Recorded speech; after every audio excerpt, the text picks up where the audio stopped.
السلام عليكم ورحمة الله وبركاته. أستعين بالله وأتوكل عليه وأستغفره، وأتحدث عن رؤية المرأة المتزوجة أو البنت العزباء للذهب، لبس الخواتم الذهبية، لبس السلاسل، لبس الخواتم الفضية. إذا رأيتي في المنام حد اداكي هدية، انت اشتريتي، انت لبستي، يدل على الزينة، يدل على الحظوة، يدل على السعادة، يدل على المكانة العالية، نيل المطالب، الخروج من الشدة، ذهاب اليأس، مجيء الأفراح. كل ده من ناحية ايه؟ اللي يلاقي نفسه بيلبس خواتم فضية او خواتم ذهبية. والخواتم الفضية احسن واجمل في التفسير من الخواتم الذهبية. طيب، لو في واحدة بنت او متزوجة او ارملة او منفصلة رأت نفسها تشتري الخاتم ده، جبر خواطر وقوة في الدين وشدة الايمان، خاصة اذا كان الخاتم ده هو خاتم من الفضة. دنيا جميلة قادمة عليها.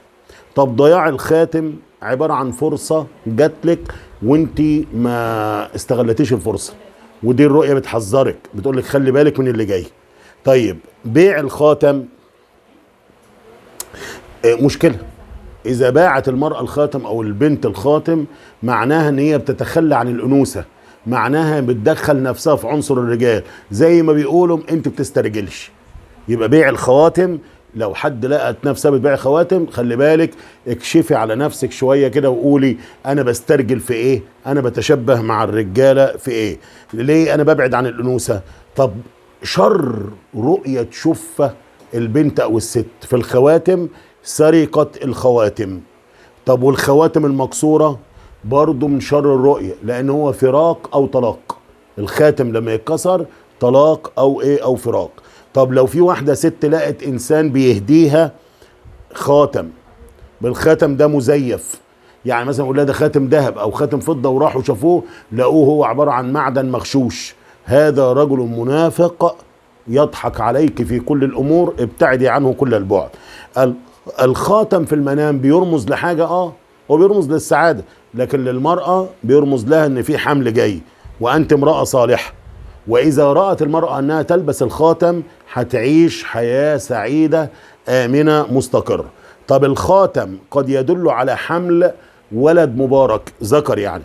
طب امرأة تلبس خاتم ذهب وهي لابساه في ايديها ومعجبة بيه وجميل وتوريه لأهلها، انت هيكون لك مكانة عالية. طب لو رأت اتنين من الخواتم، لقت بتلبس في ايديها اليمين خاتم وفي ايديها الشمال خاتم، ده رمز ان ربنا سبحانه وتعالى قد يرزقك باتنين من التوأم، بتوأمين.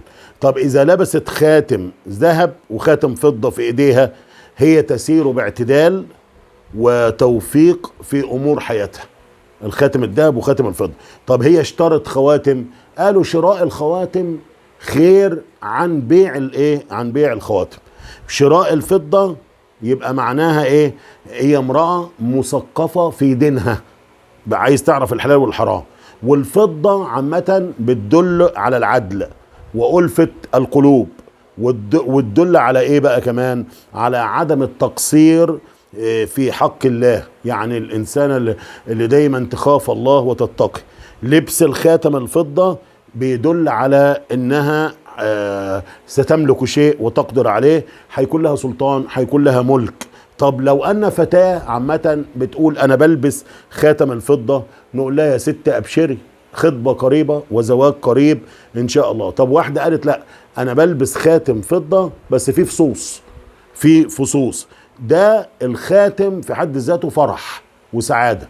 طب لو في فصوص، لا، بيقول لك بقى فرح وسعادة وسرور، وستتزوجين من رجل صالح كريم تقي يخاف الله فيك. أسأل الله أن يرزق بناتنا ونسائنا الزوج الصالح التقي الأمين الذي يخشى الله فيهن.